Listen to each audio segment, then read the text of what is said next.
Fala, galerinha. Tranquilo? Como é que tá aí? Eita, hoje. Estão ouvindo a furadeira aí? Tá saindo a furadeira aí? Porra, F furadeira, hein? Vamos voltar nossa leitura aí, parte 2 do capítulo 7. Pô, eu espero que esse livro não seja igual ao do Roberto Carlos, né? Que vai ficando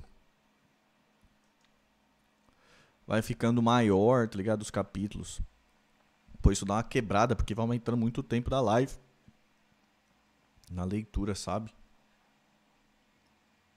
Mas vamos pensar positivo, né? Não vai rolar isso aí não. Vamos lá então, capítulo número 2, capítulo número 7, segunda parte. A Tesla também enfrentou problemas no exterior. A empresa decidirá enviar à Tailândia uma equipe com seus engenheiros mais jovens e mais dispostos para que montassem uma fábrica de baterias.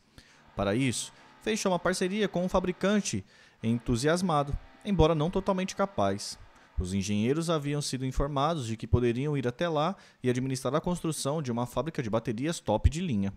Em vez disso, encontraram no local uma laje de concreto com estacas sustentando um telhado.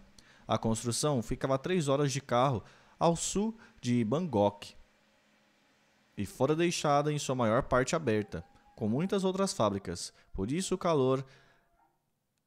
causa do calor inacreditável.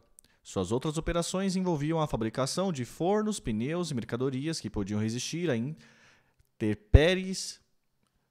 A Tesla tinha baterias e eletrônicos sensíveis que, assim como as partes do Falcon 1, seriam corroídos pelas condições de umidade e salinidade. Por fim, o sócio da Tesla pagou cerca de $75.000 para subir uma parede de gesso, cobrir o chão e criar salas de depósito com controles de temperatura. Os engenheiros acabaram trabalhando horas enlouquecedoras para treinar os trabalhadores tailandeses a manusear da maneira correta os eletrônicos. O desenvolvimento da tecnologia de bateria, que antes avançara em ritmo veloz, passou a se arrastar.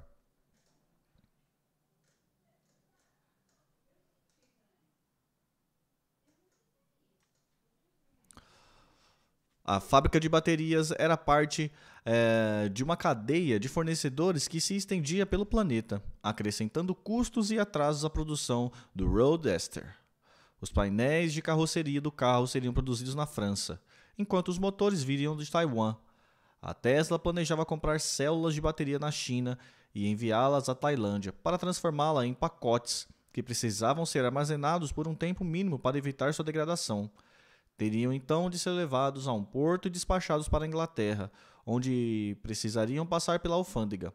A Tesla pretendia que a Lotus produzisse a carroceria do carro, prendesse os pacotes de bateria e despachasse os Roadster de barco de Cape Horn para Los Angeles. Nesse cenário, a companhia teria pagado pela maior parte do carro e não teria nenhuma chance de ver a receita sobre as partes antes de 6 a 9 meses depois. A ideia era ir para a Ásia, fazer com que as coisas fossem feitas com rapidez e o baixo custo e ganhar dinheiro com o carro, explicou Forrest North, um dos engenheiros enviados à Tailândia. O que descobrimos foi que, para tarefas realmente complicadas, é possível fazer um trabalho mais barato aqui e ter menos atrasos e menos problemas. Quando alguns novos contratados ficavam horrorizados ao descobrir quanto o plano da Tesla parecia fortuito. Ryan Pope, que passara 4 anos no exterior e depois fizera MBA em Harvard, chegou à Tesla como diretor de finanças com a intenção de preparar a companhia para abrir o capital. Depois de examinar os livros da companhia no meio da sua gestão, Pope perguntou ao diretor de produção e operações como exatamente ele conseguiria que um carro fosse feito. Ele respondeu: "Bem, decidiremos partir para a produção, então o milagre vai acontecer", contou Pope. Deixa eu colocar aqui parte 2, senão depois fica ruim para eu editar. Aqui, ó. Aí, pronto. Mais fácil de enxergar. Quando ficou sabendo dos problemas de produção, Musk ficou muito preocupado com o modo como Embraer dirigia a empresa e chamou alguém para consertar a situação. Uma das empresas a pôr dinheiro na Tesla era a Valor Equity, uma firma de investimentos com sede em Chicago especializada em fazer ajustes finos em operações de produção. A companhia fora atraída pela tecnologia de baterias e pelo conjunto motriz da Tesla, calculando que, mesmo que esta não conseguisse vender muitas unidades, os grandes fabricantes de automóveis acabariam por querer comprar sua propriedade intelectual. Para proteger seu investimento, a Valor Equity enviou Tim Watkins, seu diretor administrativo de operações, e ele logo chegou a conclusões terríveis. Com diploma em robótica industrial e engenharia elétrica, o britânico Watkins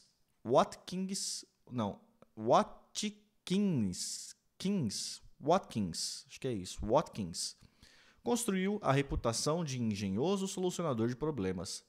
Quando trabalhava na Suíça, por exemplo, descobriu uma maneira de contornar as leis trabalhistas rígidas do país que limitavam as horas de trabalho dos funcionários, ao automatizar uma fábrica de estampagem de metal, de modo que esta pudesse funcionar 24 horas por dia em vez de 16, como as outras fábricas ou rivais. Ele também é conhecido por manter seu rabo de cavalo no lugar com um elástico preto, usar uma jaqueta de couro preta e carregar uma pochete onde quer que vá. A pochete guarda passaporte, talão de cheques, fones de ouvido, protetor solar, comida e uma variedade de itens importantes. Segundo ele, está cheia de coisas do dia a dia, das quais preciso para sobreviver. Se me afasto 3 metros dessa coisa, percebo logo. Embora um tanto excêntrico, Watkins mostrou-se meticuloso. Passou semanas conversando com funcionários e analisando cada parte da cadeia de fornecedores da Tesla para descobrir quanto custaria produzir um Roadster. A Tesla fizera um trabalho decente para manter baixo o custo da sua mão de obra. A empresa contratava o garoto recém-saído de Stanford por $45 mil por ano, em vez de pagar $120 mil pelo cara experiente que provavelmente não iria querer trabalhar tão duro. Contudo, em se tratando de equipamento e materiais, os gastos eram um cenário medonho. Ninguém gostava de usar o software da empresa que rastreava a lista de materiais. Alguns usavam, outros não. Quem usava costumava cometer erros enormes. Pegavam o custo de uma parte dos protótipos do carro e estimavam quanto de desconto esperariam ter ao comprá-lo em grande quantidade, em vez de negociar para encontrar um preço viável. Em determinado momento, o software declarou que cada unidade do roster custaria $68 mil, com a Tesla faturando $30 mil por veículo. Todo mundo sabia que o cálculo estava errado, mas mesmo assim foi apresentado ao conselho. Em meados de 2007, Watkins foi até Musk com suas descobertas. Elon estava preparado para um número elevado, mas tinha confiança de que o preço do carro baixaria significativamente ao longo do tempo, à medida que a Tesla aprimorasse seu processo de fabricação e aumentasse as vendas. Foi quando o Tim me disse o quão ruim eram as notícias, contou Musk. Parecia que cada unidade custaria até $200 mil para ser produzida, e a Tesla planejava vendê-lo por apenas $85 mil. De acordo com Musk, mesmo com a produção a todo vapor, custariam $170 mil ou algo insano. É claro que isso não importava muito, já que um terço do carro não engatava a porra da velocidade.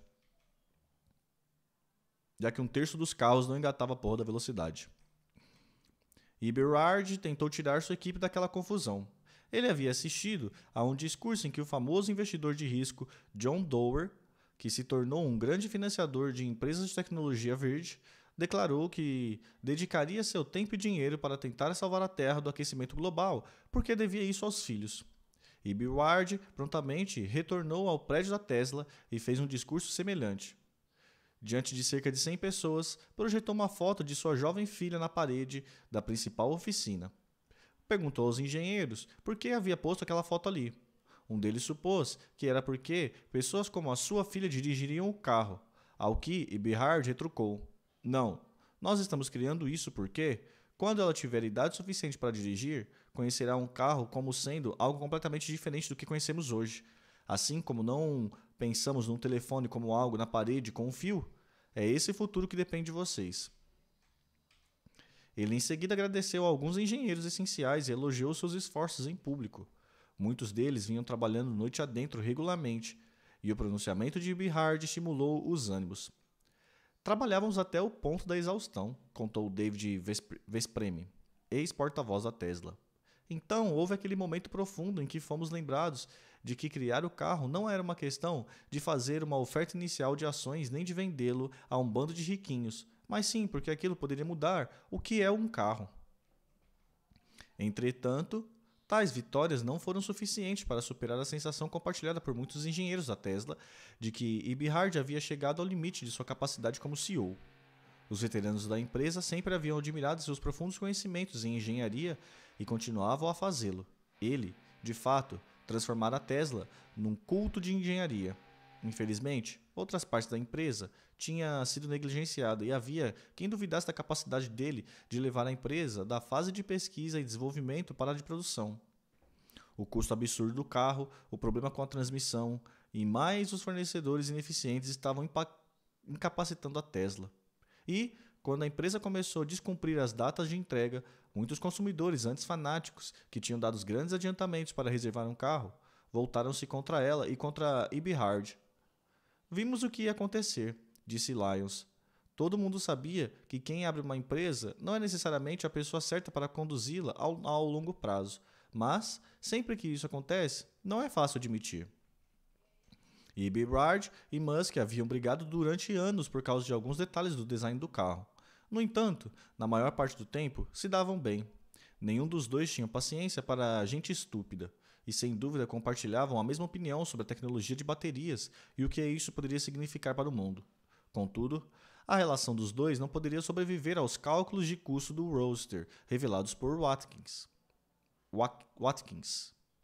Para Musk, foi como se Eberhard tivesse administrado grosseiramente a empresa, permitindo que o custo dos componentes subisse tanto. Depois, na opinião de Musk, Eberhard errou por não revelar a gravidade da situação ao conselho. Quando estava a caminho de fazer uma palestra na Motor Press Guild, em Los Angeles, Eberhard recebeu um telefonema de Musk e, numa conversa breve e constrangedora, soube que seria substituído como CEO. Em agosto de 2007, o conselho da Tesla o rebaixou, nomeando presidente de tecnologia, o que apenas exacerbou os problemas da empresa. Como Stromberg contou, Martin ficou muito amargo e destrutivo, e eu me lembro dele circulando pelo escritório e semeando descontentamento, e nós tentando terminar o carro. Ficamos sem dinheiro, e tudo no fio da navalha. Para Eberhard, outras pessoas na Tesla haviam lhe imposto um aplicativo de finanças precário, que dificultava rastrear custos com precisão. Ele sustentou que os atrasos e os aumentos de custos se deviam em parte aos pedidos dos outros membros da equipe administrativa e que ele havia sido franco com o conselho em relação aos problemas. Além disso, achava que o Watkins havia retratado a situação pior do que de fato era. As startups do Vale do Silício veem o caos como um procedimento operacional padrão. A Valor Equity estava acostumada a lidar com empresas mais antigas, explicou. Eles encontraram o caos e não estavam acostumados com isso. Aquilo era o caos de uma startup. Eberhard já vinha pedindo ao conselho da Tesla que o substituísse como CEO e encontrasse alguém com mais experiência em produção. Alguns meses se passaram e Eberhard continuou aborrecido. Muitos funcionários da Tesla se sentiam como que apanhados no meio de um divórcio, tendo que escolher um dos pais, Eberhard ou Musk. Quando dezembro chegou, a situação mostrou-se insustentável e Eberhard deixou de vez a empresa. Em um comunicado, a Tesla afirmou que ele recebera a oferta de um cargo no conselho consultivo e recusara. Já não estou na Tesla Motors, nem em seu conselho diretor, nem como funcionário ou qualquer coisa, declarou Eberhard na época. Não estou feliz com o modo como fui tratado. Musk enviou uma nota a um jornal do Vale do Silício dizendo: lamento que a situação tenha chegado a esse ponto e gostaria que isso não tivesse acontecido. Não foi uma questão de choque de personalidade, já que a decisão sobre uma transição de Martin para um cargo consultivo foi unânime no conselho. A Tesla tem problemas operacionais que precisavam ser resolvidos, e se o conselho acreditasse que havia alguma maneira de Martin poder fazer parte da solução, ele ainda seria um funcionário da empresa. Tais declarações foram... Tem aqui um adendo 9, tá? Adendo 9, acho que é a declaração completa. Lembra lá depois se a gente vê. Tais declarações foram o início de uma guerra entre os dois que se arrastariam por anos em público e que, de muitas maneiras, perdura até hoje. O ano de 2007 chegava ao fim e os problemas aumentavam para a Tesla.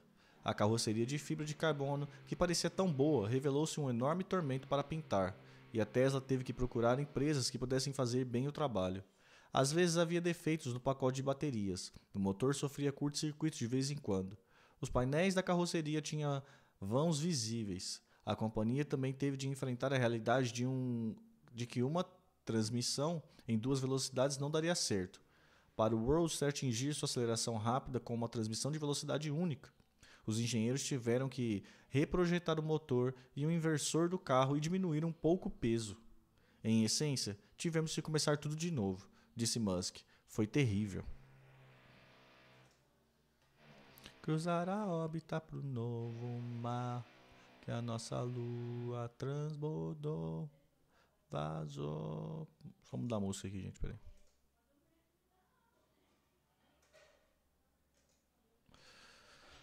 Quem tá por aí, dá um salve.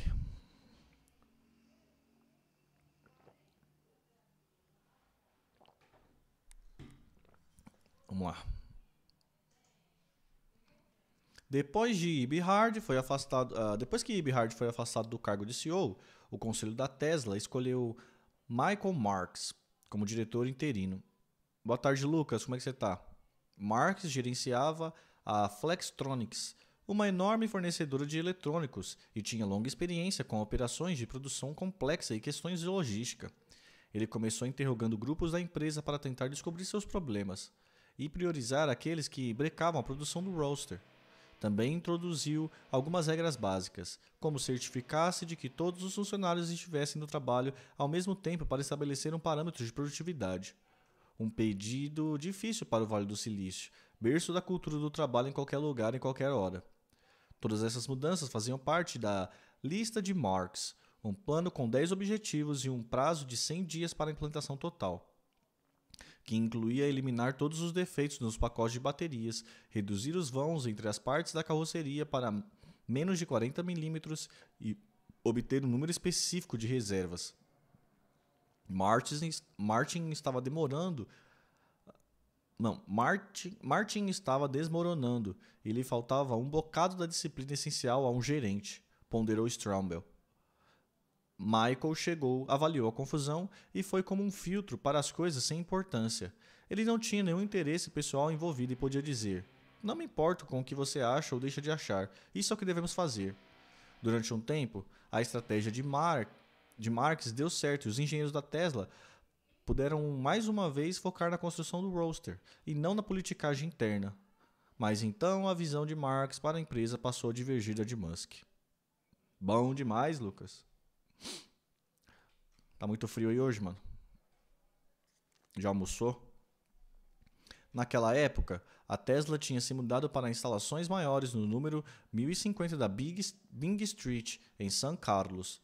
O prédio mais amplo permitiu à empresa trazer da Ásia o trabalho com as baterias e cuidar da parte da produção do Roadster, aliviando os problemas na cadeia de fornecedores.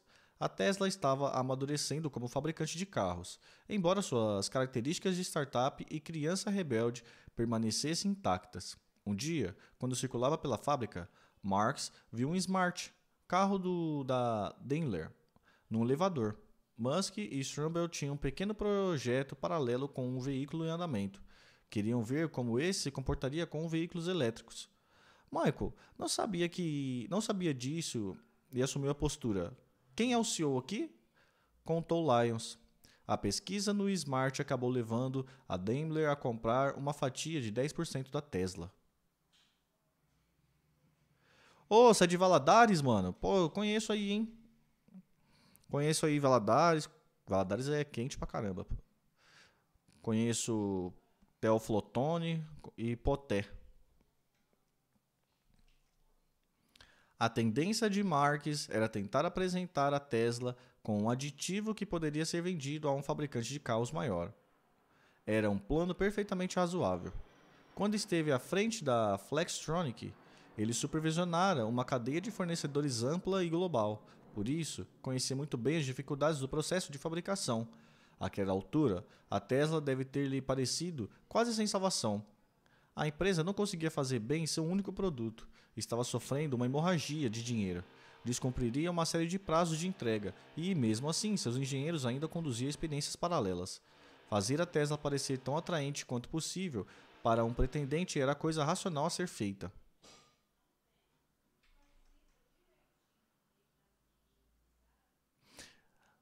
Jogamos termo, né? Daqui a pouco vamos jogar, mano. Acabar esse capítulo aqui a gente já joga.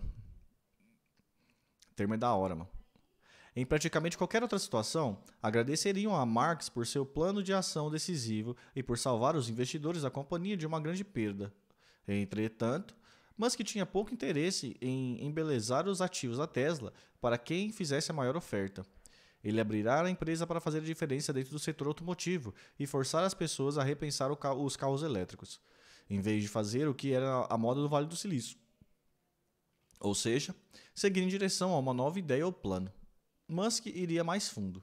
A entrega do produto estava atrasada, o preço dele estava acima do orçamento e tudo parecia errado. Porém, Elon não queria ter nada a ver com esses planos de vender a empresa inteira ou perder o controle por meio de uma parceria, disse Strobel. Então, Elon decidiu dobrar a aposta. Em 3 de dezembro de 2007, Zeev Drori substituiu Marx como CEO.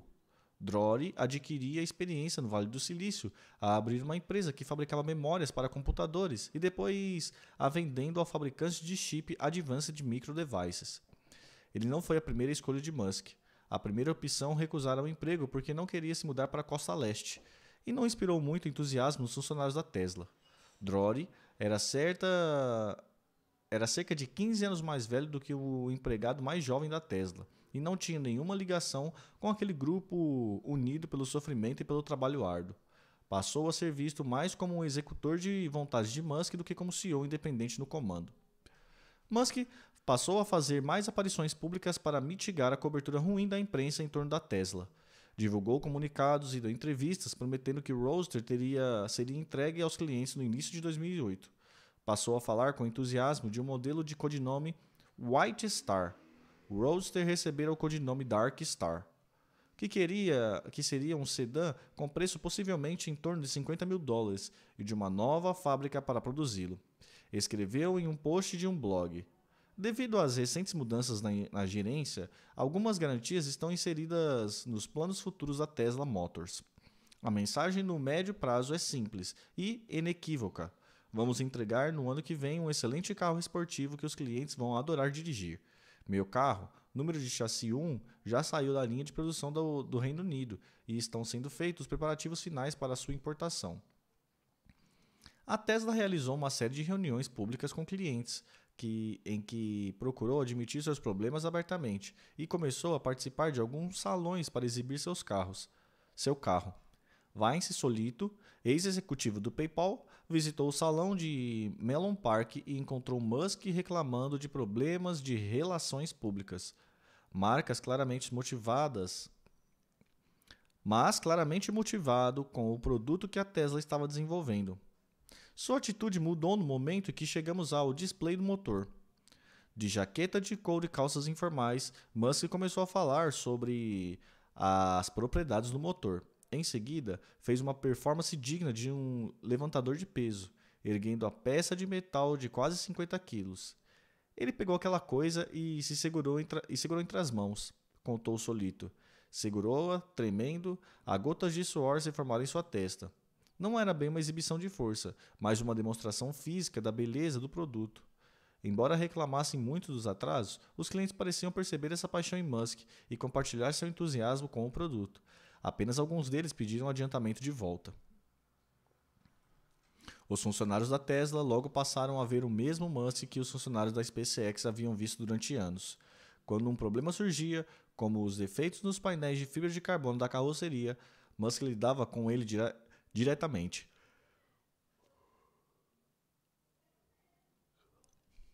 Ele voou para a Inglaterra em seu jato para apanhar novas ferramentas de fabricação para os painéis e as entregou pessoalmente à fábrica na França, para se assegurar de que o cronograma de produção do Roadster fosse mantido.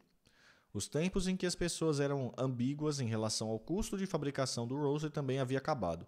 De acordo com Popple, Pope.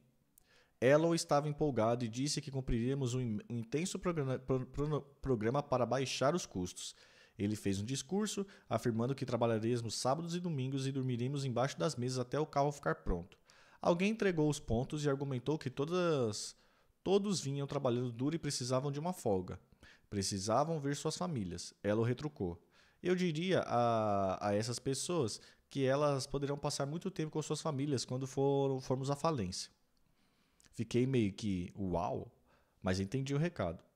Venho de uma cultura militar, onde simplesmente é preciso fazer seu objetivo se concretizar.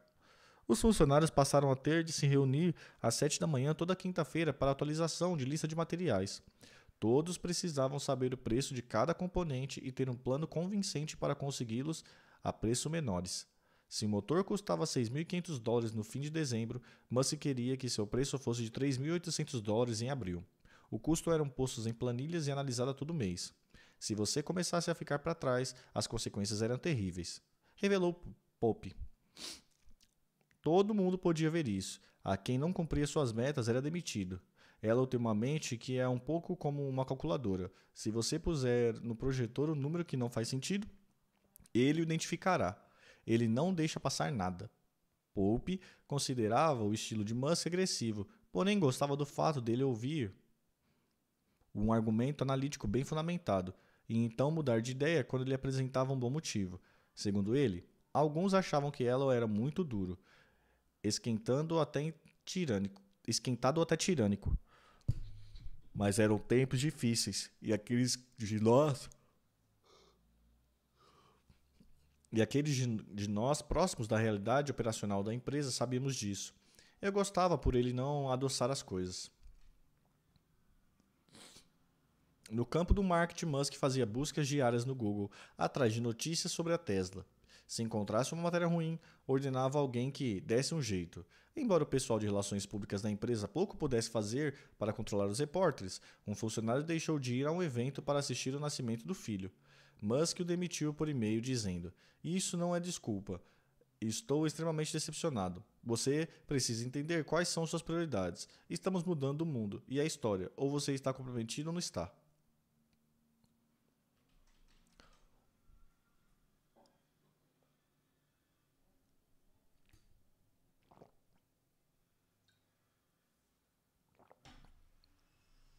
Membros do departamento de marketing que cometiam erros gramaticais em e-mails eram dispensados, assim como aqueles que não tivessem feito nada impressionante recentemente.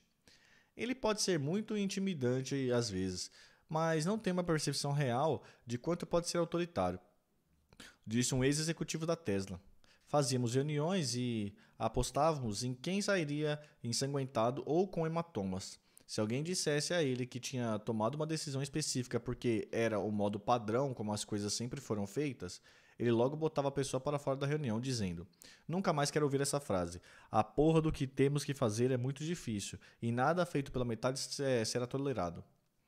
Ele simplesmente acaba com você e, se você sobreviver, ele determina se você é confiável. Ele tem que entender que você é tão louco quanto ele. Disse Etos. Esse ethos, permeava toda a empresa e todos entendiam depressa que Musk estava falando sério.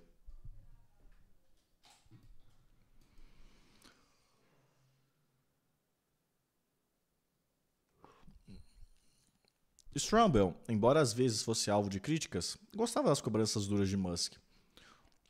Os 5 anos até chegar àquele ponto haviam sido um caminho difícil, mas agradável para ele, que deixara de ser um engenheiro quieto e capaz que se arrastava pela fábrica com a cabeça baixa, para se tornar o mais crucial membro da equipe técnica. Ele sabia mais sobre as baterias e o sistema de transmissão elétrica do que praticamente qualquer um da companhia. Também passara a assumir o papel de intermediário entre os funcionários e Musk.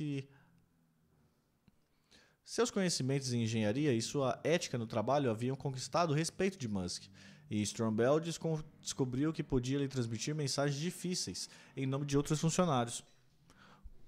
Como faria durante anos, ele também se mostrava disposto a suprimir seu ego. Tudo o que importava era disponibilizar o Roadster e o modelo de sedã subsequente para o mercado a fim de popularizar os veículos elétricos. e Musk parecia a melhor pessoa para tornar isso realidade.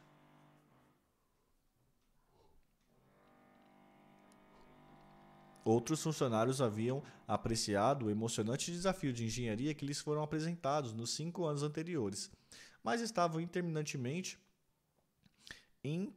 irremediavelmente esgotados.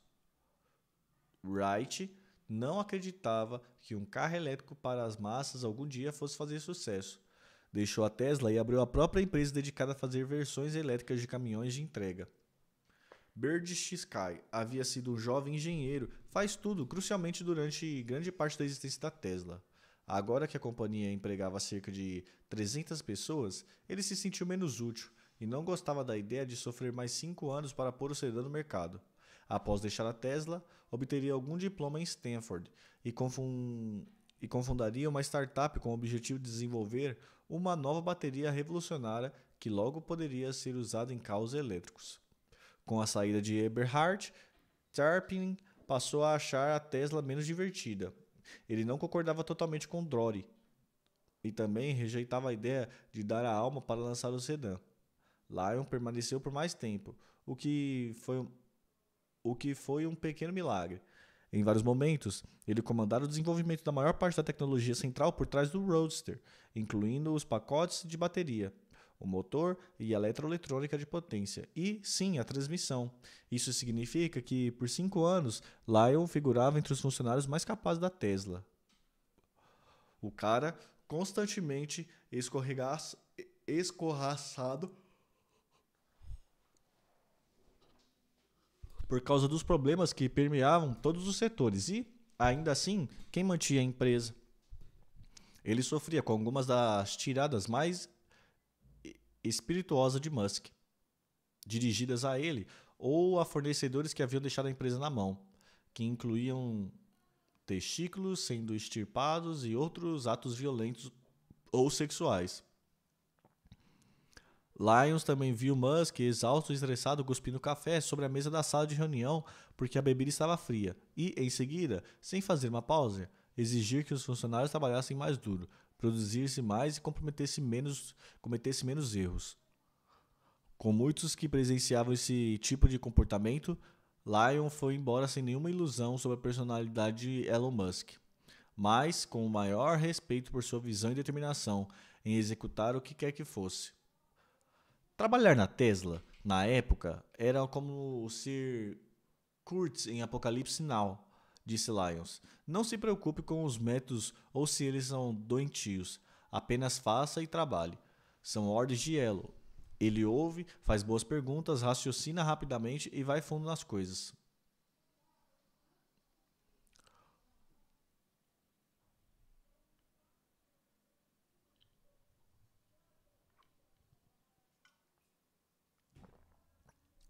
A Tesla podia sobreviver à perca de alguns dos seus primeiros contratados. Sua marca forte lhe permitiria continuar recrutando os maiores talentos. Inclusive os profissionais de grandes empresas do setor automotivo, que sabiam como superar uma série de desafios que impediam o Roadster de chegar aos consumidores. No entanto, o principal problema da companhia já não girava em torno de esforço, engenharia ou marketing inteligente. Aproximando de 2008, a empresa estava ficando sem dinheiro. O desenvolvimento do Roadster custara 50 milhões de dólares, bem mais do que os 25 milhões de dólares estimados no plano de negócio de 2004. Em circunstâncias normais, a companhia provavelmente teria feito o suficiente para arranjar mais recursos. Contudo, aqueles não eram tempos normais. Os grandes fabricantes de automóveis dos Estados Unidos avançavam a passos largos em direção à falência, no meio da pior crise financeira desde a Grande Depressão. Em meio a tudo isso, Musk precisava convencer os investidores da companhia e injetar mais na empresa dezenas de milhões de dólares. E esses investidores tinham que procurar seus constituintes para justificar por que isso fazia algum sentido. Musk explicou a situação. Tente imaginar como explicar por que você está investindo numa fábrica de carros elétricos se tudo que se lê sobre a tal empresa dá a impressão de que ela é uma merda e está condenada. Salve Six, como é que você tá, mano? Tá bem? Musk explicou a situação. Tente imaginar como explicar por que você está investindo numa fábrica de carros elétricos se tudo que se lê sobre a tal empresa dá a impressão de que ela é uma merda e está condenada. E há uma recessão e ninguém está comprando carros. Tudo o que Musk tinha a fazer para tirar a Tesla dessa encrenca era perder toda a sua fortuna e chegar à beira de um colapso nervoso. Adendo número 1, pessoal. Em um comunicado à imprensa anunciando a roda de financiamento, Musk não foi incluído como fundador da empresa. Na seção sobre a Tesla Motors, a empresa afirmou: a Tesla Motor foi fundada em junho de 2003 por Martin Eberhard e Mark Tarpenning, com o objetivo de criar carros elétricos eficientes para aqueles que adoram dirigir. Musk e Eberhard mais tarde brigaram pelo título de fundador de Musk.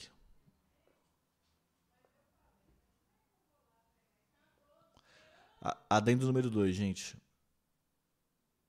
Essa é a maneira como o funcionário se lembra do texto. Não viu o e-mail Musk mais tarde? A mesma pessoa. Não viu o e-mail. Não, peraí. Essa é a maneira como o funcionário se lembra do texto. Não vi o e-mail Musk mais tarde e disse a mesma pessoa. Mais tarde disse a mesma pessoa. Quero que você pense à frente e pense tanto todo dia a ponto da sua cabeça doer. Quero que sua cabeça doa a noite toda quando você for dormir.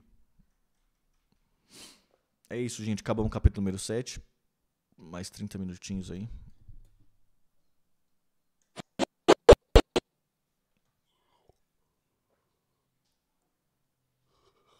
Pessoal, pera aí. Vou encerrar a live e já abro. Pera aí.